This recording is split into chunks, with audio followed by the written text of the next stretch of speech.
숙종과 무수리 최씨 사이에서 낳은 아이 연인군. 그의 어머니인 무수리 최씨는 궁중에서 청소일을 하던 몸종 출신이었습니다.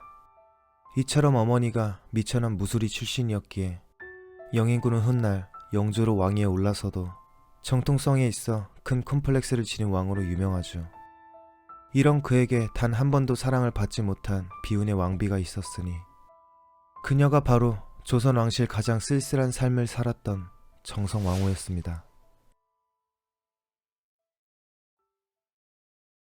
1724년 31살의 나이에 왕위에 오른 영조. 그는 어릴 적 11살의 나이에 결혼을 했었습니다. 그 부인이 바로 정성왕후죠. 하지만 유감스럽게도 이 부부의 관계는 역사를 통틀어 최악이었습니다. 영조는 왕이 된 후에 그녀가 정실 왕비임에도 창덕궁으로 보내버리게 되고 본인은 경희궁에 머무르며 눈길 한 번을 주지 않게 됩니다. 왜 이렇게 부인한테 쌀쌀맞게 대한 것인가 보니 그 원인으로 둘의 첫날 밤에 관한 이야기가 전해 내려오죠. 20년 전 영조와 정성왕후는 결혼을 하여 첫날 밤을 보내게 됩니다. 그때까진 영조도 그녀를 마음에 들어 했죠. 그렇게 이제 둘이 행복한 사랑을 나누려고 하는데 갑자기 영조의 눈에 들어온 것은 그녀의 유독 하얗고 고운 손이었습니다.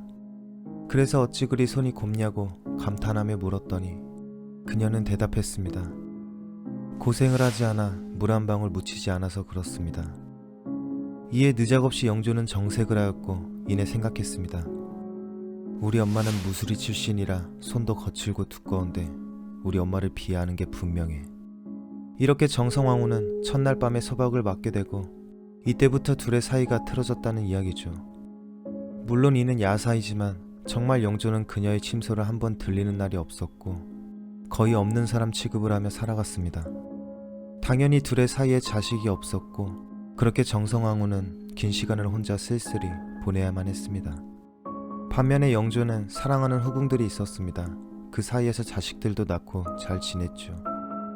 보통 여인이라면 질투 한번 할 텐데 정성왕후는 질투 한번 하지 않았습니다. 오히려 후궁의 자식들을 양자로 받아들여 친자식처럼 아끼고 사랑해줄 정도로 고운 성품을 지닌 인물이었습니다. 그리고 여기서 그녀가 특히 아꼈던 아이가 바로 사도세자였습니다. 영조와 사도세자는 최악의 부자관계로도 유명한데 영조는 뭐만 하면 사도세자에게 사사건건 잔소리라며 핍박하기 일쑤였습니다. 그럴 때마다 정성왕후는 마음 아파하며 사도세자를 감싸고 돌았죠. 그녀는 죽기 전까지 부자관계를 회복시키기 위해 노력하였고 언제나 사도세자의 든든한 편이 되어주었습니다. 한편 영조는 이런 그녀가 여전히 더욱 마음에 들지 않았습니다. 얼마나 마음에 안 들었으면 정성왕후가 환갑이 되던 해에 그녀의 환갑잔치를 열자는 상소가 올라왔지만 영조는 냉담하게도 거절하였죠. 당시에 60세 이상은 장수를 뜻하였습니다. 그렇게 큰 행사인 환갑잔치를 열어 축하하는 풍습이 있었지만 그녀는 그 축하마저 받지 못하고 씁쓸하게 지나가야만 했습니다. 여기서 그치지 않습니다. 정성왕후는 병이 들어 병상에 누워있어도 영조는 단 한 번 찾아오는 날이 없었습니다. 결국 그녀가 세상을 떠나서야 들리긴 했는데 정성왕후는 안중에도 없고 옆에 슬픔에 잠겨 통곡하고 있는 사도세자에게 한마디 할 뿐이었죠. 옷 꼬라지가 그게 뭐냐? 에휴. 그렇게 정성왕후는 66세의 나이로 세상을 떠나게 됩니다. 역사상 33년의 가장 긴 왕비 생활을 한 왕비였죠. 한편으론 쓸쓸한 시간을 가장 오래 보낸 왕비이기도 했습니다. 유감스럽게도 그녀는 죽어서도 영조의 연민조차 받지 못했습니다. 정성왕후가 죽은 시기에 영조의 사랑하는 딸의 남편 정치달이 죽게 됩니다. 이에 영조는 왕비의 빈소를 지키지 않고 사회의 문상을 가게 된 것이죠. 이는 예법에도 어긋난 행동이었습니다. 그렇게 대신들이 엎드려 말했죠. 어찌하여 이런 망극한 일을 하시려 합니까? 하지만 영조는 반대하는 신하들을 해임시켜버리고 쿨하게 갈 길을 갑니다. 참 이렇게 냉정할 수가 있나 싶을 정도죠.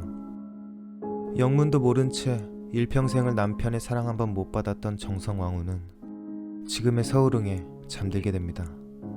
그리고 지금까지도 그녀의 묘 옆자리는 비워진 채 홀로 쓸쓸히 남겨지게 됩니다.